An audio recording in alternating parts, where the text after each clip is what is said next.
How's it going, everyone, and welcome back to Rangers Rundown. Be honest, raise your hand if you really thought that the Rangers were going to go up 2-0 against the Tampa Bay Lightning in this series.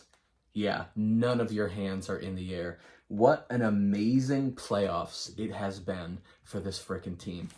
My goodness. 2.5 minutes into the first period, it's stop and start. Reeves and Maroon are very feisty because they're both the goons of their squad, so to speak. They're not going to contribute much offensively or defensively. They're really just on the team to hit people. So they're both jousting during the face-off. Reeves ends up taking a slashing penalty. During that, he gets to stick up in between the legs of Maroon. So at 2:31, Reeves takes a slashing penalty. It only takes 10 seconds for Kucherov to score a power play goal. It was deflected off of Lindgren's stick. So the second time this playoffs that a deflection has gone off of Lindgren's stick and into the net. 4.5 minutes in, Panarin, partial break. And it's the first shot on goal for the Rangers in the game. So Tampa Bay had the first, I believe it was 6 shots on goal before the Rangers put a shot on goal. But from that point forward, the shot attempts were like 36-11 in favor of the Rangers. It took the Rangers a couple minutes to warm up to the task, but once they got there, they opened the floodgates on Tampa Bay and Vasilevskiy. He joins the rush during the next play and makes a bad pass. So Panarin with a couple of bad passes over these last couple of games.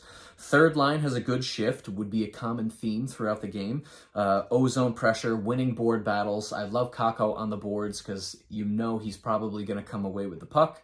And then at 5:59, Miller scores the opening goal for the Rangers. His first shot was blocked high in the zone. He gets his rebound, and he snipes it past Vasilevskiy. They put up a graphic. Vasilevskiy is really bad at stopping pucks that are going to his blocker side. And the Rangers know that. They watch the tape. They know ahead of time. Vasilevskiy sucks on his blocker side. And a lot of the goals that the Rangers have scored so far this series, it's been 2 games. The Rangers have scored 9 goals. None of them are empty netters. So 9 goals past Vasilevskiy in just 2 games. A lot of them are blocker side. They know what they're doing. Funnily enough, in these playoffs, Vasilevskiy has never allowed a 5-hole goal. He has 0 in the playoffs. So he's very good at closing the knees down and taking that away, but his blocker side is just not great. 8:37, Chernak takes a roughing penalty. The first power play unit is in the zone for a good swath. Second power play unit gets on there and they do okay. Mott has a partial break and he hits the post. I would love to see Mott score again. He has earned it. The kid's just running around the ice. 12:09, Stamkos takes a slashing penalty. Again, the first power play is in the zone for about a minute plus. Second power play has good time in the offensive zone as well. Just under 4 minutes, Miller just dumps Kucherov onto the ice. I thought that was really nice to see. 17:32, Kakko scores a very nice goal. Finally, he's been snake bitten a little bit. He hasn't scored since, what did they say, Game 3 or Game 4 of the Pittsburgh series was the last time Kakko scored a goal in the playoffs, so good for him. Lafreniere hits the post right before that off of a beautiful Fox pass, and then during the same shift, Fox makes a beautiful pass, net front, right to Kakko. He's on the side of the net. All he has to do is tip it in, and the Rangers go up 2-1. Tampa Bay pushes in the final minutes. The lines come together at the buzzer. Naturally, shots 8-7 in favor of the Rangers. 17 first period goals in the playoffs so far this year. That leads the NHL. The Rangers are the best first period team in these playoffs so far. Second period, Schneider gets a good block to prevent a 2-on-1. 3 minutes in, the third line gets really close a couple of times, so another great shift from the third line. Pretty much every time they're on the ice, they have a good shift, either defensively or offensively. Reeves is in alone, and he gets the puck under Vasilevskiy. It trickles behind him, but it is cleared out of the crease. So Vasilevskiy not really looking like himself. Fumbling the pucks, letting up rebounds, letting in soft goals. I mean, soft for Vasilevskiy is still pretty good, but he hasn't been up to his standard. Not all of the rust has been shaken off of him just yet. I can imagine Sunday afternoon, it's going to be full Tampa Bay. I think they'll win game 3. First game at home, the Lightning crowd is going to be going nuts. And it's an afternoon game, so the Rangers have even less time between games. They've played, 16 games in 32 days. I'm sure they are gassed to a point. They didn't show it this game, but I'm sure at least mentally they are pretty tired. And now they have 5 fewer hours to recover before they have to play again. Plus they have to travel. So I think game 3 is going to catch up to the Rangers and Tampa Bay is going to get a win. Maybe Rangers win game 4 and they come back to MSG in game 5 up 3-1. That's the goal. Obviously, sweeping the Tampa Bay Lightning would feel really, really good. But we're seeing what happens when a team sweeps and then has to start the next series tired. So, Rangers in 5, I think, is what I'm going to go with. I think Rangers in 5. If they win one of the 2 games in Tampa, they come back to MSG and they win it in game 5. That seems pretty logical at this point. The Rangers only need to win 6 more games to win the Stanley Cup. That is nuts. That is absolutely nuts.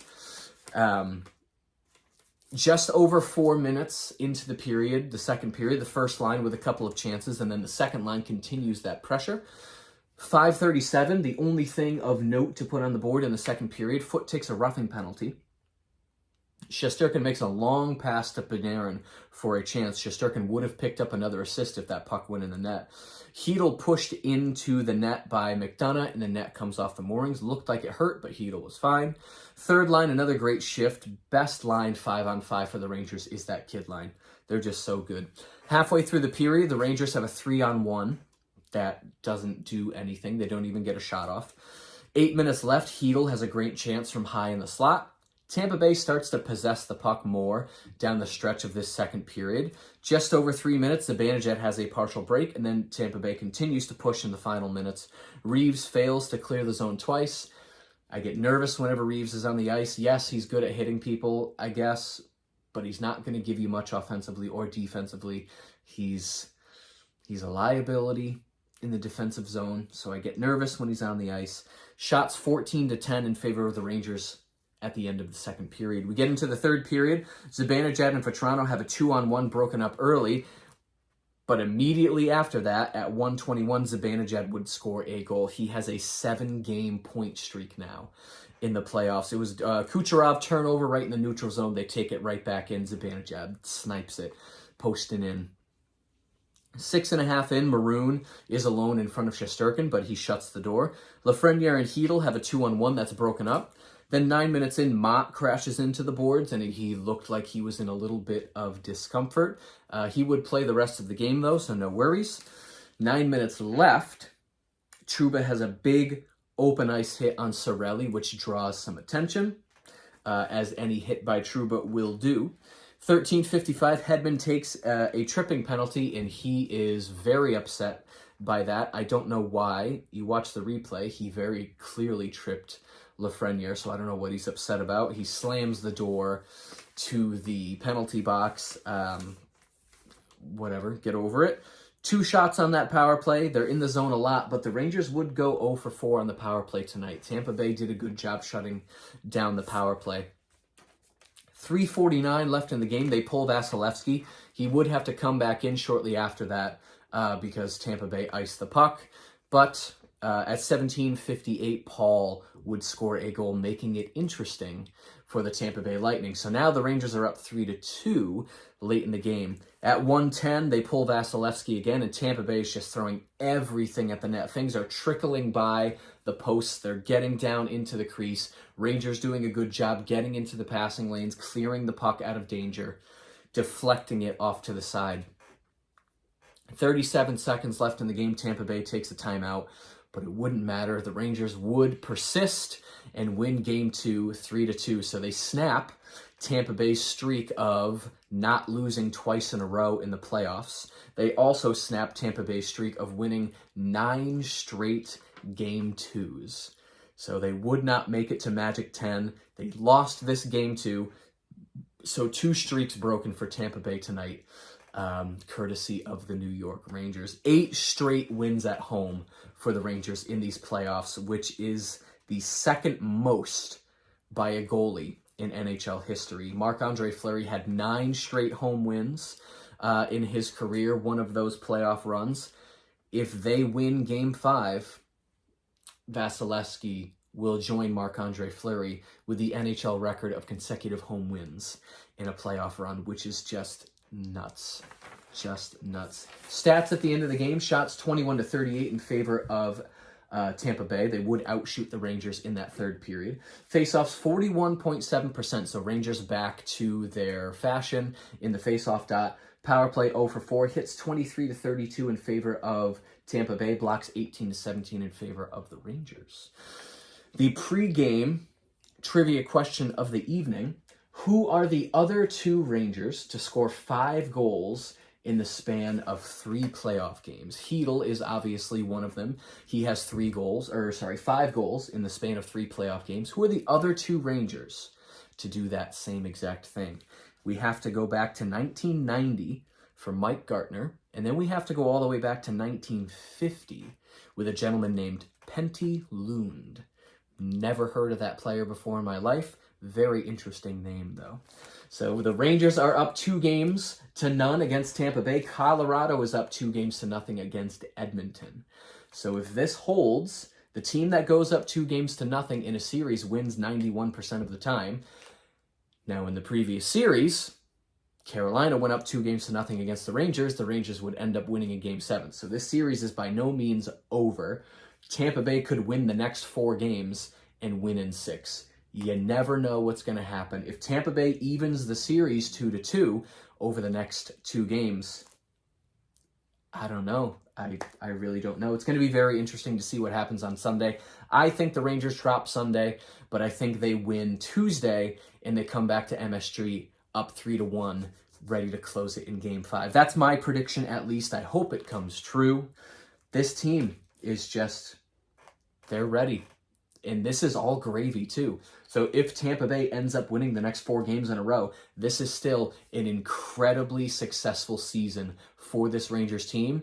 And yes, we'll be disappointed that they lost, but this was a great season, and there is no reason to hang your head about this season. This is farther than anybody in the world thought this team would be able to go this year. We figured the cup window would open next year, not this year, because the Rangers are 2 wins away from getting to the Stanley Cup final, which is nuts. If somebody said this on opening day back in October, they would have been laughed at. So we'll see what happens Sunday afternoon game, 3 o'clock in Tampa. If you enjoyed this video and you'd like to see more videos like it, be sure to hit the subscribe button. Thank you so much for watching, and I will see you in the next rundown.